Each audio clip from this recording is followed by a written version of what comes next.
పీకల దాకా తాగాడు. తాగిన మైకంలో ఊగుతూ జోగుతూ నడిచాడు. మందు బాబులం మేం మందు బాబులం అంటూ రోడ్డుపై పాటలు పాడుకుంటూ అడుగులో అడుగులు వేసుకుంటూ వెళ్ళాడు. నన్నెవడ్రా ఆపేది అంటూ మత్తులో డైలాగులు కొట్టాడు. ఇంతవరకు బాగానే ఉంది. కానీ మరి మత్తు ఎక్కువైందో లేదా ఒంట్లో శక్తి లేకనో తనను డ్రాప్ చేయాలని 108 కి కాల్ చేసి పిలిపించుకున్నాడు ఆ తాగుబోతు. తెలంగాణలోని యాదాద్రి భువనగిరి జిల్లాలో జరిగిన ఈ సంఘటన అందరినీ అవాక్కయ్యేలా చేస్తుంది. తేజస్ అకాడమీ స్థాపించిన 12 సంవత్సరంలో 1918 డిఫెన్స్ ఉద్యోగాలతో పాటు ఇంటర్లో రాష్ట్ర స్థాయి మార్కు సాధించి తెలంగాణ నెంబర్ 1 గా నిలిచిన తేజస్ భువనగిరి నుంచి జనగాంకు నడుచుకుంటూ వెళ్లాడు. కొంత దూరం నడిచాక అతని వల్ల కాలేదు.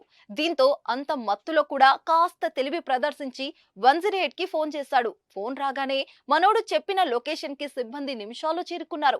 పేషెంట్ ఎక్కడని రమేష్ ని అడగగా అతడు నేనే అని సమాధానం చెప్పడంతో ఆశ్చర్యపోయారు.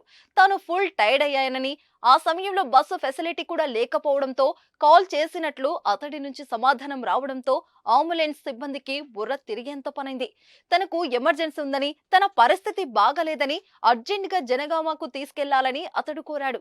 అయితే ఏదైనా అత్యవసర పరిస్థితి ఉంటే ఆసుపత్రికి వెళ్దామని సిబ్బంది చెప్పగా లేదు లేదు నన్ను జనగామలోనే దింపేసి మీరు వెళ్లిపోండి అంటూ వాదనకు దిగాడు. ప్రస్తుతం ఈ వీడియో సోషల్ మీడియాలో వైరల్ గా మారింది. ఆపదలో ఉన్నవారు కాల్ చేస్తే రయ్యి రయ్యి అంటూ వచ్చే వాహనం 108. ప్రమాదాల బారిన పడిన వారు అత్యవసర సేవల కోసం అంబులెన్స్ కి కాల్ చేస్తారు. కాల్ చేసిన నిమిషాల్లో అవసరమైన వారిని ప్రభుత్వ ఆసుపత్రికి తీసుకెళ్లి ప్రాణాలు కాపాడడంలో 108 ముందు ఉంటుంది.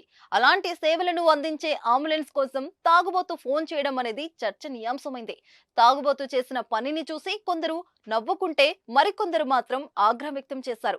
అత్యవసర సేవలను అందించే అంబులెన్స్ ను ఇలా తాగి పిలిపించడం కరెక్ట్ కాదని మండిపడుతున్నారు. అతడిపై కఠిన చర్యలు తీసుకోవాలని కోరుతున్నారు.